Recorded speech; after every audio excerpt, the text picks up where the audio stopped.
నా పేరు బాలరాజు, ప్రధాన కార్యదర్శి, తెలంగాణ రాష్ట్ర కాంగ్రెస్ కమిటీ.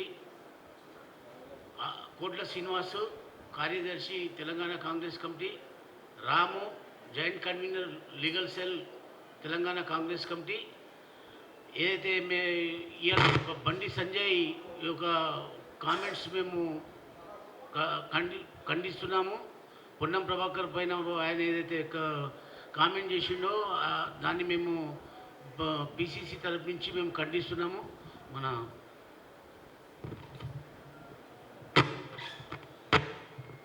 పిసిసి కార్యదర్శి కోట్ల శ్రీనివాస్,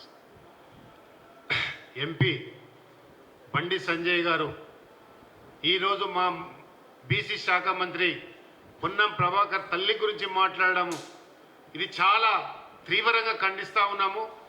దేశంలో కానీ ప్రపంచంలో ఎవరికైనా తల్లి తల్లే.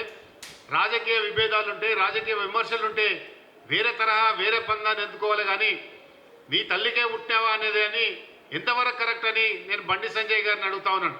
మీకు మతోన్మాద శక్తులు, దేవుళ్ళ గురించి ఎక్కువగా రాజకీయం చేసేటోళ్ళు, దేవుళ్ళ మీదనే మీ రాజకీయ జీవిత పునాదులు ఏర్పడ్డాయి. కాబట్టి ఓ తల్లి గురించి మాట్లాడేటప్పుడు నాకు ఒక తల్లి ఉందనే సంగతి కూడా మర్చిపోవద్దని సందర్భంగా మనం చేస్తా ఉన్నాం.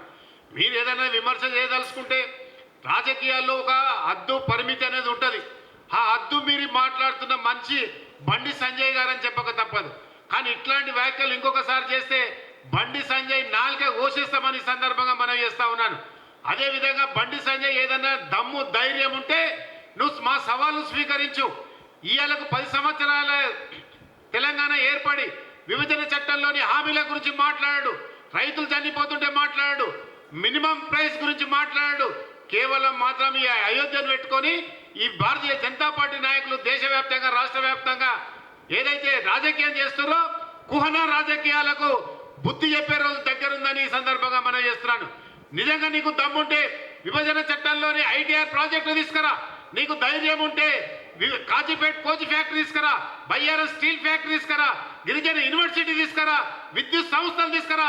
ఈ రాష్ట్రానికి రావాల్సిన హక్కులు, నిధులు తీసుకోవాల్సిన దమ్ము మీకు ఏమాత్రం లేదు. ఈరోజు గౌరవ ముఖ్యమంత్రి గారు ఈరోజు దేశజ్వాలలో పక్కకెట్టి ఇలా కేంద్రంలో నరేంద్ర మోడీ ప్రభుత్వం ఉన్న రాష్ట్రానికి రావాల్సిన నిధుల గురించి ఈరోజు పోరాటం చేస్తుంటే గౌరవ మా మంత్రిని పట్టుకొని నువ్వు తల్లి కుట్టావని గ్యారెంటీ అంటే నీకు కూడా ఒక తల్లి ఉందన్న సంగతి మర్చిపోకు. ఇట్లాంటి రాజకీయాలు చేస్తే భాష మంచిది కాదు. ఒక పరిణితి చెందిన వ్యక్తిగా ఒక బీసీ మంత్రిని ఈ విధంగా చేస్తే మాత్రం నీకు రాబోయే రోజుల్లో తగిన బుద్ధి చెప్తామని సందర్భంగా మనం చేస్తా ఉన్నాను. ఈ రోజు బీసీ సంక్షేమం కోసం ఇలా 8,000 కోట్ల రూపాయలు శాంక్షన్ చేయించిన ఘనత కూడా ఇలా పొన్నం ప్రభాకర్ గారు దక్కుతుంది. బీసీ సంక్షేమం గురించి, బీసీ హాస్టళ్ల గురించి ఇలా బీసీలు దాదాపు 5,25,000 దరఖాస్తులు గత ప్రభుత్వంలో పెండింగ్ పెడితే ఆ యొక్క దరఖాస్తులను స్వీకరించి తద్వారా వాళ్ళకు లాభం చేకూర్చే విధంగా పొన్నం ప్రభాకర్ గారు బీసీల పట్ల వాళ్ళకున్న చిత్తశుద్ధిని మరొకసారి మనం గమనించవలసిన అవసరం ఉంది. నువ్వు బీసీ నాయకుడవై బీసీ అదేవిధంగా బీసీ రాష్ట్ర అధ్యక్షుడవై బీసీలకు ఉరగబెట్టింది ఏం లేదు. కానీ మా పొన్నం ప్రభాకర్ గారు బీసీల పట్ల ఒక అంకిత భావంతో మా రాష్ట్ర ముఖ్యమంత్రి కూడా ఒక అంకిత భావం చేస్తుంటే వాళ్ళ తల్లిని పట్టుకొని ఈ విధంగా చేస్తే మాత్రం మరొక్కసారి నేను హెచ్చరిస్తున్నాను. బండి సంజయ్ ఖబర్దార్, నీ నాలుక కోసి 16 తుణుకలు చేస్తాను ఈ సందర్భంగా మనం చేస్తా ఉన్నాం.